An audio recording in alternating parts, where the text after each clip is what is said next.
لیکن اب لوگ یہی بھی کہہ رہے ہیں کہ مسلم لیگ نون اور میاں نواز شریف صاحب جس طرح نظر آنا چاہتے ہیں اس طرح ہے نہیں. انہوں نے اپنے عمل سے ثابت کیا ہے. جو حکومتیں ٹوٹی ہیں، جو نکالا گیا ہے بار بار، اس کے پیچھے یہی بات ہوتی ہے کہ وہ اس تنخواہ کو قبول نہیں کر سکتے جو وہاں پر دی جاتی ہے. لیکن نکالے جانے کے بعد بھی وہ اسی تنخواہ پہ کام کرتے ہیں.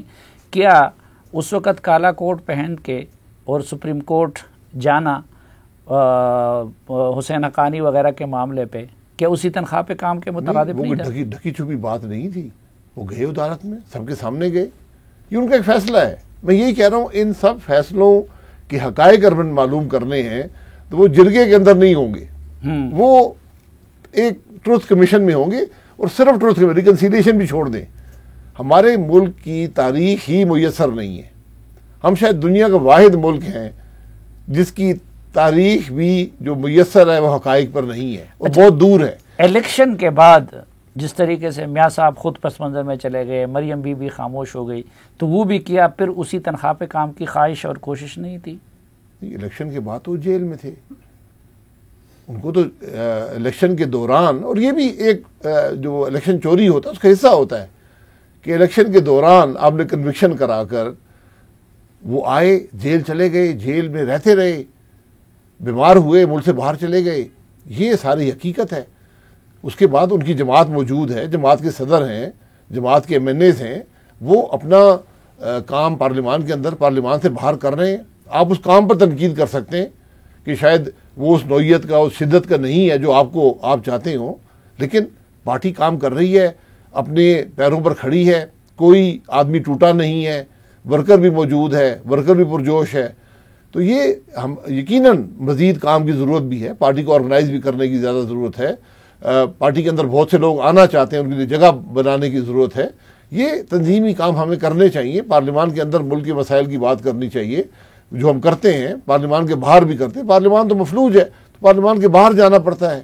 اور یہ ایک حقیقت ہے کہ آج ملک میں صرف ایک جماعت اپوزیشن کر رہی ہے، جو پاکستان مسلم لیگ نون. بڑی جماعتوں کی بات کر رہا ہوں، پاکستان مسلم لیگ نون ہے. یہ جو شہباز شریف صاحب کہہ رہے ہیں کہ جی الیکشن سے پہلے ہمیں یہ آفر تھی کہ اگر اپنے بیانیے کو تبدیل کیا جائے اور اس کے نیریٹو کو اپنا لیا جائے تو ایک بار پھر حکومت مسلم لیگ نون کی ہوتی. یہ اس وقت چونکہ آپ پرائم منسٹر تھے اور زیادہ انٹریکشن آپ کے ساتھ ڈیلی بنیاد پہ ہونا تھا یا وہ مجبوری تھی، تو میاں شہباز شریف صاحب کا یہ دعویٰ درست ہے؟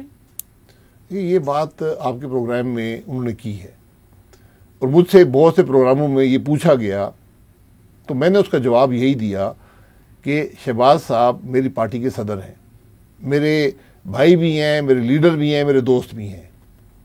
31 مئی تک میں وزیر اعظم تھا. اس کے بعد پارٹی الیکشن میں گئی، اس کا ایک پروسیس تھا. الیکشن ہم نے لڑا، الیکشن چوری ہوا. صدر وہ معاملات جانتا ہے جو دیگر لوگوں کو علم نہیں ہوتے. شہباز شریف صاحب نے یہ بات پہلے بھی کی تھی، ابھی بھی کی ہے، کہ اگر ہماری اسٹریٹجی مختلف ہوتی تو شاید ہم الیکشن میں کامیاب ہو جاتے. اب یہ کیا اسٹریٹجی تھی یہ شہباز شریف صاحب ہی جانتے ہیں، مجھے کم از کم اس اسٹریٹجی کا علم نہیں ہے. تو میں نے یہی کہا، آفر یہی تھی کہ اگر میاں نواز شریف صاحب اور مریم نواز صاحبہ پیچھے ہٹ جائیں اور شہباز صاحب اور شاہد خاقان صاحب جیسے لوگ آگے آ جائیں، اس وقت آپ بھی 62-63 پہ پورا اتر رہے تھے، تو ہمیں کوئی مسئلہ نہیں ہے. 62-63 ابھی بھی پورا اتر رہا ہوں. نہیں، میں نے وہ تنزن استعمال کیا، یہ نہیں مخصوص جو پیمانہ ہے اس پہ پورے اتر سکتے ہیں آپ. اچھا، نہیں دیکھیں، کوئی ایسی بات کم از کم میرے علم میں نہیں ہے. میں پھر یہ کہوں گا کہ بہت سی باتیں ہوتی ہیں جب اقتدار میں آدمی ہوتا ہے، اور خاص طور پر وزیر اعظم کی پوزیشن ہو یا وزیر اعلیٰ کی پوزیشن ہو، جن کے حلف ہیں، تو اس حلف کی پاسداری کرتے ہوئے میں سمجھتا ہوں مناسب نہیں ہے کہ وہ سب باتیں پبلکلی کی جائیں، یا قانون کے مطابق بھی وہ باتیں نہیں ہیں. ہم آپ اس سے مزید ابہام ہی پیدا ہوگا. ہم آپ سے گورننس یا جو بطور وزیر اعظم کچھ اسٹیٹ سیکرٹ ہوتے ہیں اس کے بارے میں کبھی نہیں پوچھیں گے، لیکن جو سیاست ہے، کیا آپ کو ایسی پیشکش تھی کہ اگر آپ نواز شریف صاحب کو چھوڑ جائیں یا پھر آپ ان کو پیچھے ہٹنے پہ آمادہ کر لیں تو آپ لوگ قابل قبول ہو سکتے ہیں؟ دیکھیے، یہ اشخاص کی بات نہیں ہے، شخصیات کی بات نہیں ہے. یہ جماعت کی بات ہے. نہیں ہوئی تھی یہ پیشکش. الیکشن جماعت لڑتی ہے, جماعت ہی فیصلہ کرے گی کون وزیر اعظم ہوگا, کون الیکشن لڑے گا, کون کیا کرے گا. یہ میں یہی کہتا ہوں, یہی وہ معاملات ہیں جن کی آج ضرورت ہے کہ ملک کا نظام آئین کے مطابق چلے. یہ فیصلے جماعتوں کے ہیں. یہ پیشکش میں نے پھر یہ کہا کہ یہ معاملات ایک ٹروتھ کمیشن کے سپرد کر دیں کہ کیا ہوا اور کب ہوا اور کیسے ہوا. اچھا میں قومی معاملات تو ٹروتھ کمیشن کے سپورٹ کر دوں گا. یہ بھی قومی معاملات لیکن یہ بھی قومی معاملات ہیں.